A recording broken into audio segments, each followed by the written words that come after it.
How are you doing? This is Stephen Ruckman with Merk Farms Hunting, and also I've got Hunting Land Advisors on the landowner side. And continuing with the video blog for our members, where continue to answer some of the most common questions, passing along a lot of the information of the hunting lease market I've learned over the years, trying to help you out a little bit. And today I want to go over really what has kind of got me to doing the video blog is needing to engage with the members and hunters more and more on a personal level. Because just to be honest with you today, I'm not going to be too negative, but I am going to discuss, just some of the things that have been going on here recently with hunter behavior. While I personally have had to make some changes, done a lot of business practice changes, and it's because of some things that really have been going on I want to address, and I want to just pass along, stay away from these types of things. It's just really, it bothers landowners. It's making land more expensive to hunt. It's making land harder to come by. So we're going to spend some time. I've got several notes here on just outright bad behavior that has been happening. And I want to address it, tell you to avoid it, stay away from it. And obviously, unfortunately, it's something that I'm kind of on the lookout for.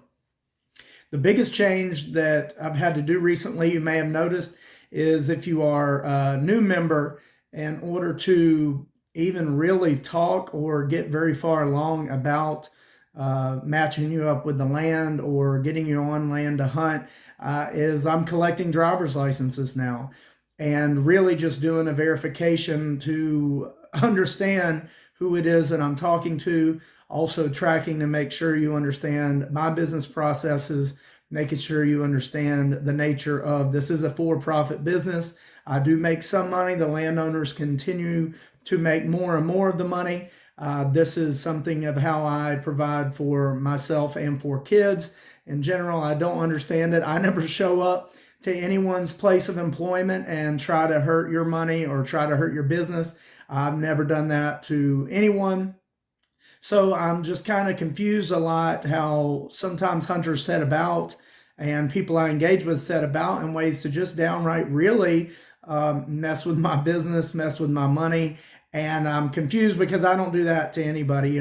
Somebody owns a construction company, maybe looking to hunt, maybe looking for some land to hunt. I definitely don't show up at any job site anywhere and, make sure to steal stuff or make sure to interfere or lock people out of job sites and things like that. Again, I wouldn't even think of it because, again, that's your career, that's your money. And again, just immoral, unethical to really mess with that. Unfortunately, a lot of hunters have set about to do things that mess with this market, mess with my business, mess with landowners, and just in general, start messing stuff up. So I definitely want to run down some of the things I've been dealing with, and also why for sure now I'm collecting driver's licenses. I'm going to know who I'm talking to. I'm going to for sure verify that it's somebody that I need to engage with, somebody that landowners really can trust with getting out there on the property. And again, we just all, make sure that more and more these are good people to be hunting and, have a good relationship with getting hunting land, finding hunting land. Not a terrible, I've got a list of things here. I'm going to try to be as focused as possible, but not super, so not a big problem. And but definitely need to go ahead and address it, and that is the payments. The payments need to get in. They need to be good money. There's all kinds of ways to get money in. Generally, I prefer, it's a common question, I prefer to deal with everything with checks because it's trackable. Now, that having been said, checks is a little bit of a lag time to where it may take 3 to 5 days before you actually know if the money's there. Now, granted, overwhelmingly, never really have much of a problem with bounce checks. But again, just as a reminder, always, don't write a check unless you know it's good. A bounce check is an automatic fraud dealing with or felony actually dealing with the levels that you deal with the hunting. So make sure you're not putting any money out there until it's good. If you need a couple days or checks in the mail, that's something that, can work with. Unfortunately, we need to verify it pretty quick because it is something that has gone on with checks and mailing is, next thing you know, a week has gone by and the check isn't in, and then 2 weeks go by and the check isn't in.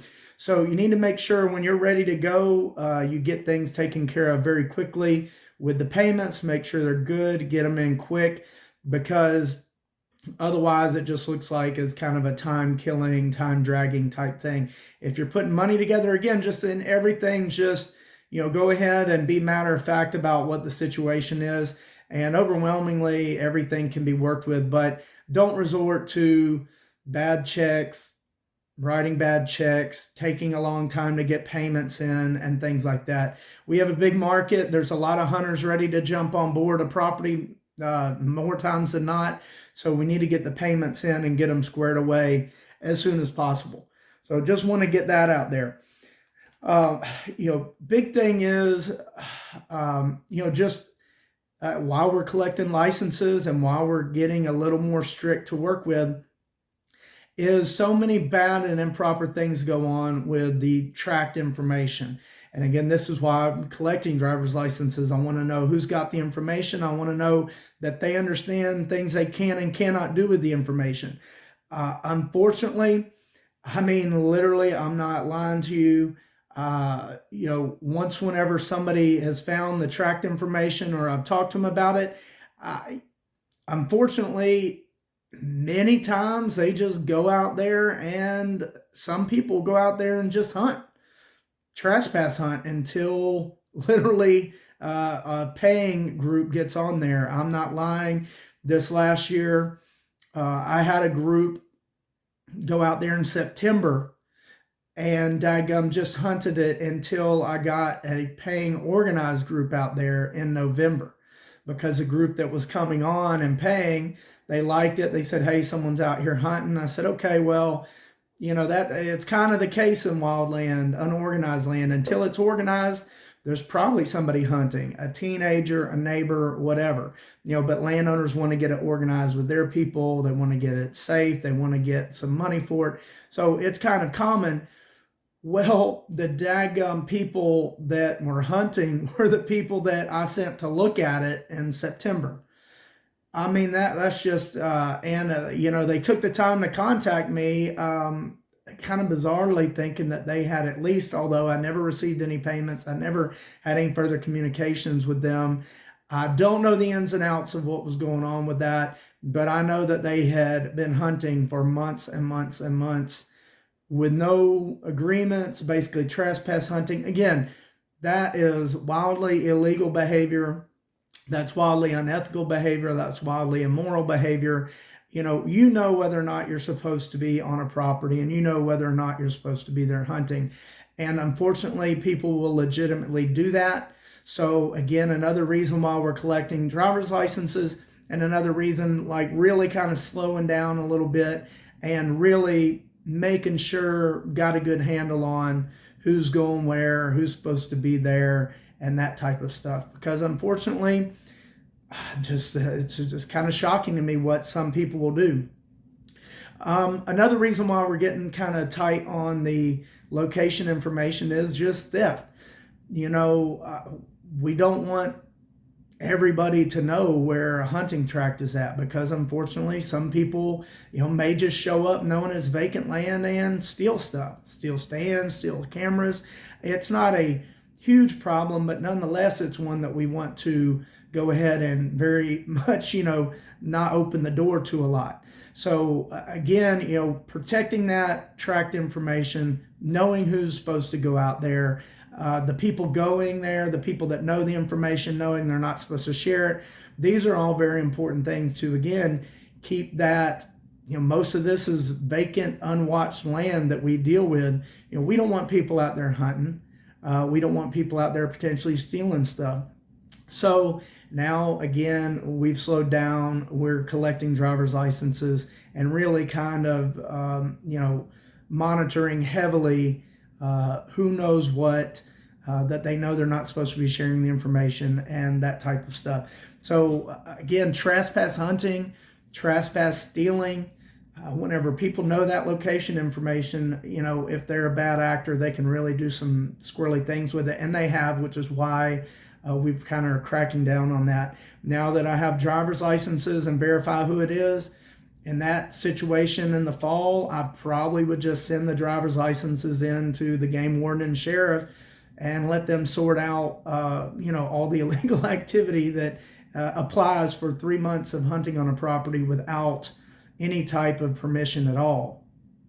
And again, what this causes is a lot of drama. It makes it harder to get hunting land. A landowner that experiences something like that, they aren't necessarily chomping at the bit to keep on letting people out there. If the game warden has to get involved, the sheriff has to get involved, might as well just have no one out there and have them involved keeping everyone off. So these types of bad actions are really making land more expensive because landowners want more money to even deal with it, and also making land harder to find because landowners will just completely bar access to the land. So again, we're really monitoring what's going on with who knows where land's at, what they're doing, making sure the agreements are in, making sure the money's in, making sure the money's good. Because another common bad behavior with the checks and with trespass hunting, really kind of watch out for, and again, probably just almost have to quit letting people get last minute leases, especially during gun season. This year we had, 2 different groups, write checks on Thursday before gun open, and then go out there and gun hunt the weekend. And then, by Tuesday, the checks bounce. Again, clearly illegal behavior, clearly immoral, clearly unethical. You hurt the landowner, you hurt me. You just, again, cause problems with the future. So, the trespass hunting with the location information has just been something that's been really bad recently. So we're locking that up and monitoring that a lot more. Also, again, trying to float those checks to get a hunt in. That's going to be done and over with. It's kind of common sense, but unfortunately, we've had such good luck with people just following through on their word and good behavior. But obviously now, we're going to have to make sure all the money is in and clear before you're out there hunting for sure. Let's see some other things. Also, just, it's kind of like, there's some outfitters that do a really good job, and then there's some that just show up in one year and gone the next. So just as a general PSA, generally, make sure if you're out there hunting, especially with outfitter, that, the landowner kind of knows and is aware of what's going on. We've had some that, again, that may just drop people off on land that they know is not leased, and try to basically just pocket some money and get you a hunt in out there. So definitely watch out for that. Definitely make sure that you're with a reputable outfit, and definitely make sure that you're supposed to be there and everyone kind of knows what's going on. Some other types of things really watching out for is owner harassment. Had that come up this year, which again, that's kind of where I come in. There's just a lot of landowners, again, they want somebody to kind of advise them, taking care of it, like I'm saying anymore. They like the money, not the drama. But we had it come up this year where, this group, man, they, in my opinion, probably already tagged out, and that's where a lot of landowners I work with, they don't understand the dynamics of the hunting market, especially $1 states. But these individuals, it was already past, bow, past gun, well into muzzleloader, and in my opinion, probably already tagged out. But then they just started harassing the landowner, basically saying about, stuff about the neighbors, stuff about the quality. Again, can't get into that. And again, they would never, ever call the game warden. We tried to get the game warden involved. They never wanted to do that. So again, anytime somebody does not want to work with the officials that are there for this type of situation, again, it just really raises a red flag with me that it's probably not real, or it's not real enough. to really bother with it. So they just took to harassing the landowner and just absolutely harassed this person, trying to collect their money back. I mean, absolutely insane to think about. Hunted all the whole season basically, and then now just set about trying to be a nuisance to the landowner.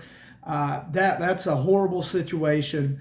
And again, never would get the game warden involved. Big red flag, probably made up, probably tagged out, and then also now trying to harass the landowner into getting the money too. So this horrible type behavior, highly inappropriate, highly unethical, for sure, probably fairly immoral, I would say. And again, that landowner basically, we changed all our processes. Again, did not have the stomach to ever really allow hunting ever again. And again, that's just kind of crazy to me. Short-sighted in nature, messes things up for all kinds of other individuals. I can understand, look, if the landowner's out there, basically cutting wood, next to you while you're hunting, okay. If the landowner's, locks you out of a place, okay. There are things that landowners could do possibly to really warrant being upset. But, chasing ghosts with noises you hear in the woods when there's no leaves and sound carries forever on cold days, and then, trying to hold a landowner responsible for someone else's behavior, and especially not getting any type of official, game warden or law involved. Again, it's just highly inappropriate.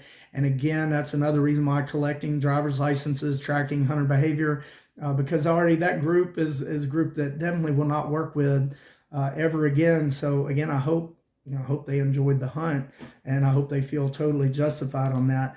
So again, really, leave the landowners alone, for sure. Also, releasing tracks.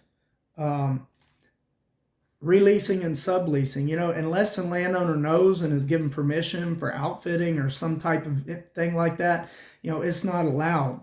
And it's not allowed by the agreements that we have. And again, it happened this year. A landowner, we got a hunting group out there. And after, maybe a month of bow season, the owner's out there and runs into a different group. And they say, oh, well, so-and-so couldn't really work it out. So we, he, basically, move money around, and we're going to hunt because we have the time. And we basically paid him for what he was out of with the lease or the hunting, access. Well, the landowner was kind of, okay, well, checks out, all right. Well, daggum, gun season comes around a month or two later, and there's a third different group out there. The landowner runs into them and is like, wow, you're even a different group than I met a couple months ago, which is a different group that I gave the authority to be here. It was kind of cool with, easy going on the first, but this is the third different group. And, basically track the money down about it. And daggum, the third group had paid the second group even more money above than what the landowner got to grant access to the first group. So, I mean, needless to say, the landowner is absolutely just livid. And honestly had me pursue, and the landowner pursued the difference in the money, because it was about $2,000 that basically these people paid above what the landowner even got. And again, a group that's not even supposed to be out there. Again, while we're collecting driver's licenses, that situation comes up in the future, just going to refer it out to the authorities that are supposed to look into that stuff. Because in my opinion, I tell people all the time, that's theft by deception. Basically you're profiting by, deceiving the landowner. You pocketed money off of something that, wasn't agreed to. You're leveraging the landowner's land for money that they haven't agreed to on there. So it's just, a pig gets fat and a hog gets slaughtered, I guess, as they say. You're out hunting, you got a good piece of land, hunt, enjoy it, get your deer, move on to the next year. Yeah, I get it. These markets are crazy. You can go and maybe I tagged out early in bow and then I'm going to have somebody pay me to come in and gun hunt and make my money back. Yeah, all that stuff on paper can be done, but it's highly immoral, highly unethical, and more than likely, for sure violates the agreements that were in place. And again, that's a landowner that doesn't want to deal with hunting anymore because basically he feels defrauded. He feels like he had $2,000 of fraud against him because a person he agreed to allow do the hunting pocketed money above and beyond what he was given, and he hadn't given any other permission for any other group to be out there. So again, it's just kind of wild. I get it on paper and I get the opportunities there to do something like that, but don't do it. Stay away from it. Like I said, we're on the lookout for it. And again, that's why we're collecting driver's licenses now. We're just going to have to, unfortunately, be a little bit more mean, I guess, but really just kind of, preventing and going after all these behaviors that are getting really out of hand and really going to make land more expensive because landowners want more money to deal with it, harder to get because landowners just aren't going to mess with it anymore. Another one that really on the lookout for, and again is not allowed, and again you agree to whenever you engage me and also engage us and collect the driver's license, is the tracked information, as I keep going back to, is private.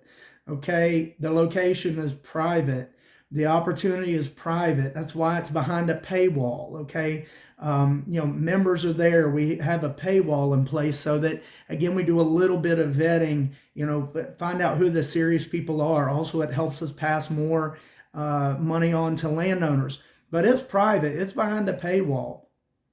All right. And so again, circumventing that process is again against my business practices, against things that you've agreed to and the various stuff that you did when you signed up.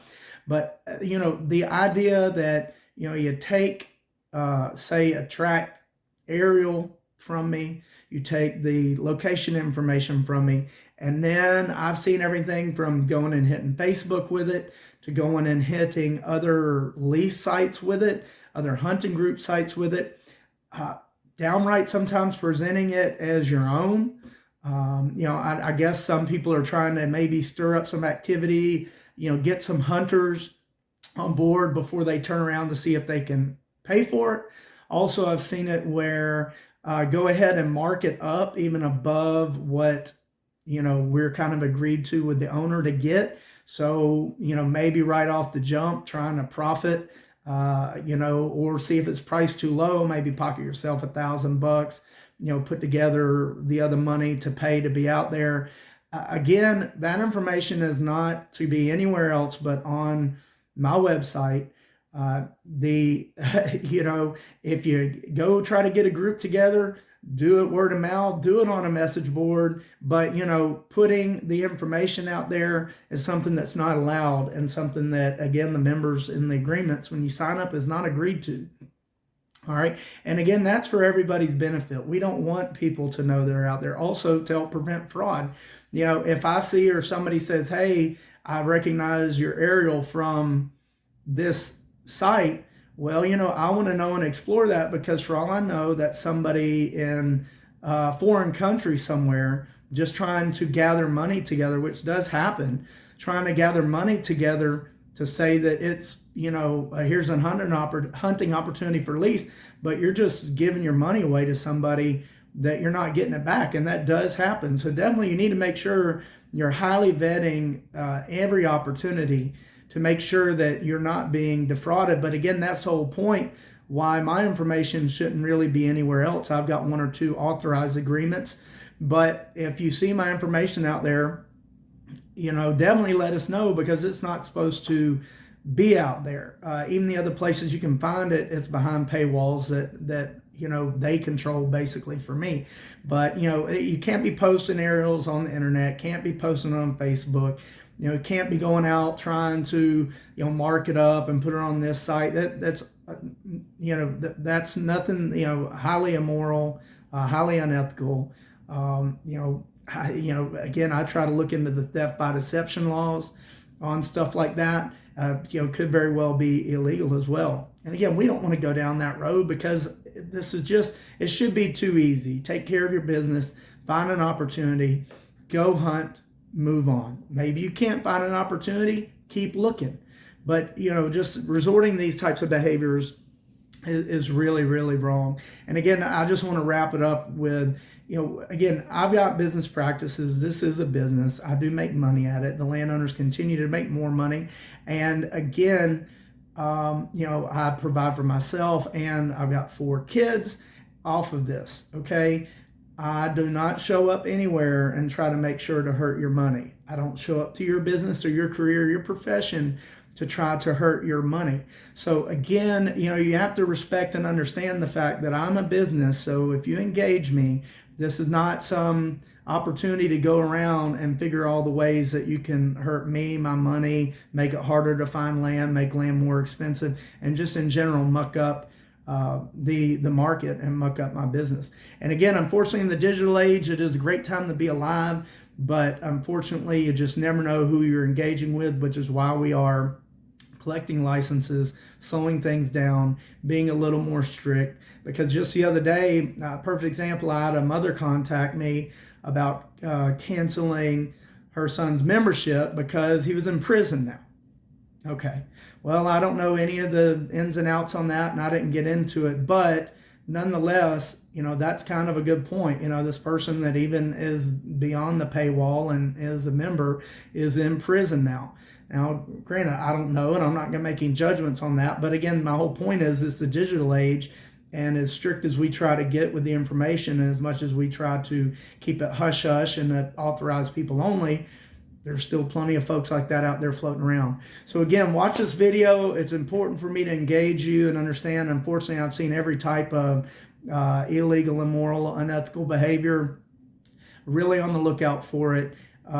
Be cool, be nice, be an ethical person, do things the way you're supposed to do them. You know, you're on the search, we're on the search for new land all the time. And again, you know, we're collecting driver's license, slowing things down, you know, respect all that. And again, you know, this is Stephen Ruckman out here on the hunt, getting you more land. You know, don't make land harder to find by burning landowners with some of these practices, burning me with some of these practices, and don't make it more expensive by driving the price up, because a landowner is just going to want more and more money to even fool with the possibility of some of these things that go on. You know, again, it's still a heck of a deal. Any of these hunting opportunities are still a lot less than buying the land. So again, great opportunities. Pricing is still good in my opinion compared to buying the land and what you're getting. So again, there's Stephen Ruckman, Merk Farms Hunting. You know, definitely take a minute to watch this video and definitely stay away from these behaviors.